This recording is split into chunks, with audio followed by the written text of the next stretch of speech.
Hello there, Fourth Dimension by Trading Time. Shaun here. This is the update on precious and of course the dollar as well. We'll start off with the fundamental news of the week. It's all about banks and contagion fears continue. $1 trillion has been removed from regional and community banks over the last few weeks, which is a huge amount. And then, of course, after Credit Suisse last weekend, the next one on the hit list is Deutsche Bank, and they're distressed. Also, what's happened is distressed debt has soared, and people are focusing on what's called the repo market and the credit default swaps. And at the beginning of the year, I said that the Fed should raise more aggressively than what they were saying. And then they would have room to cut interest rates. And now the market is thinking that interest rates could come down as early as June. So a big change there. A few charts just to show you. This is the distressed debt.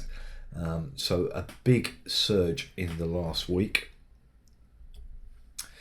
And this is to do with the repo market. So what this is foreign banks that need dollars, and it suddenly surged this week, and that number is 60 billion. So it's not just Credit Suisse. There must be other European banks accessing this agreement as well. On to Deutsche Bank, and this is the 1 year credit default swap. And this is a long-term chart, so we had the credit crunch, a bit of an EU problem, and then of course flu, and then suddenly again these swaps have gone up by pretty much 400% in just 1 week. And the 5-year swap is showing a similar sort of chart. This is more short-term, but it's gone from 200 basis points to getting on for 500. Can also look at the expectations of rate changes, and whereas the market was thinking just at the beginning of the week or just 2 days ago that rates would just stay the same, so they're not going to raise any more, suddenly they start thinking about the possibility of interest rates actually going down. So lots going on in the bond market. In terms of the price action, in what we're interested in, did the midweek update. We held that key support area down towards 1942 to 39.70, held it pretty much perfectly, and then rallied strongly. Silver has also made new highs for the trend, and it reached its third monthly deviation early on Friday, so a profit taking point at that level. On the bond market, the 5-year note broke up early on Friday, but then reversed, and so it failed to confirm that breakup. And the dollar index broke down. So if we look at the 5-year note, we can see how it moved above that 111.10 level, 110.29 level, but we haven't closed anywhere near above it. So we now have a resistance area from 110.29 to 111.10. Daily close above there opens up the upside, nothing until 115.03. On the downside, we have that 110.08 point.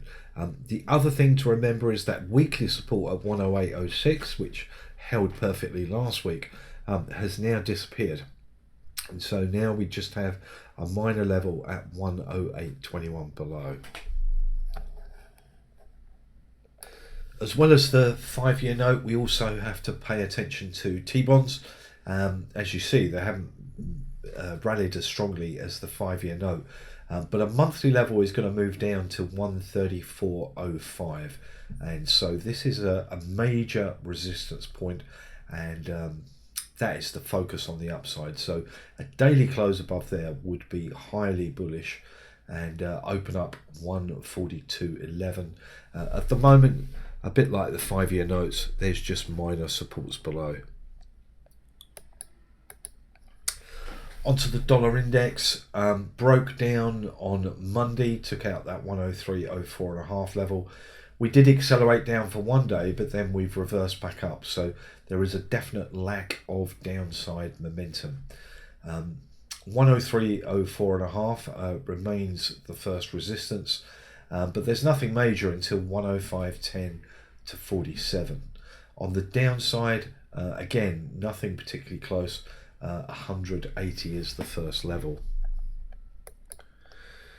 Weekly chart shows that we hit the second deviation down, and on the monthly chart, reference points still quite a long way away. 188 below, 109.68 above. Always look at gold against the dollar index, and what is interesting here is the decorrelation. So gold is pretty much doing its own thing. So what was interesting is later in the week the dollar went up, but also gold did as well. So not much in the way of correlation at the moment. Onto the daily chart of gold itself. When we think about it, with all the problems elsewhere, the market has ended up pretty much unchanged.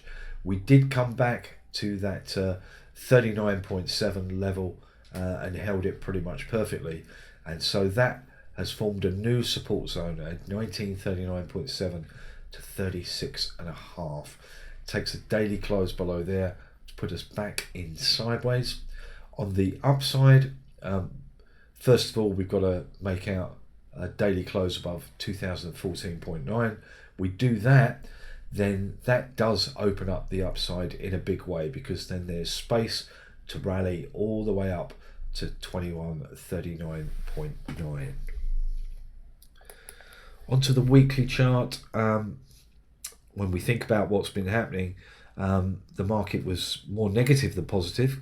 We nearly reached that third deviation down, and we didn't quite reach the first deviation up. One of the main reasons why gold has sort of stopped and paused is that we'd already reached the third deviation for the month at 1982.1. Onto gold in world currency terms, and that still continues to make new highs for the trend. Remember, that was the thing that got me bullish a few weeks ago, and that was because the point of most times suddenly moved higher, and we've accelerated from there. Quick look at the fear index, and it's starting to move how it should do.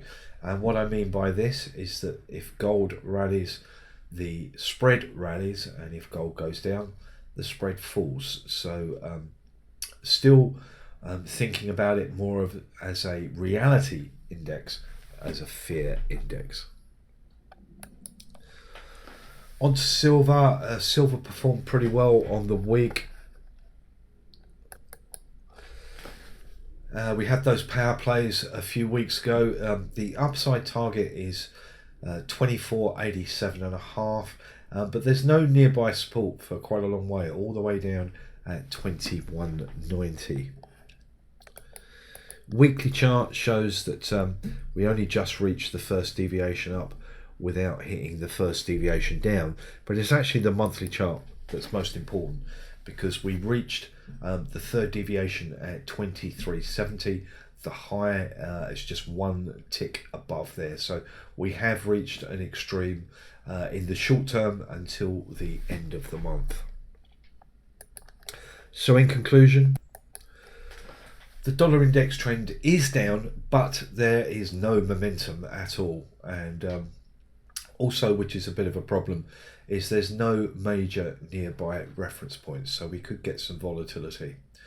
Gold trend is up. The next target is 2139.9, and your key support 1939.7 to 36.5. Silver trend is up and has reached its next upside target at 2370. After that, next target 2487.5, but it feels like it's next month before it could do that.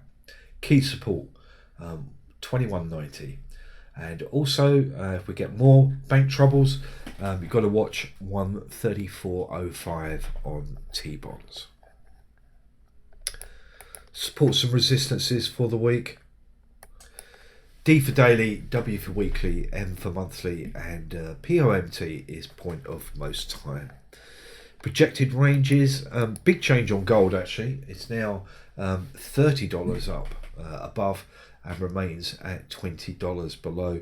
Slight change on silver, 70 cents above and 60 cents below. Okay, thank you.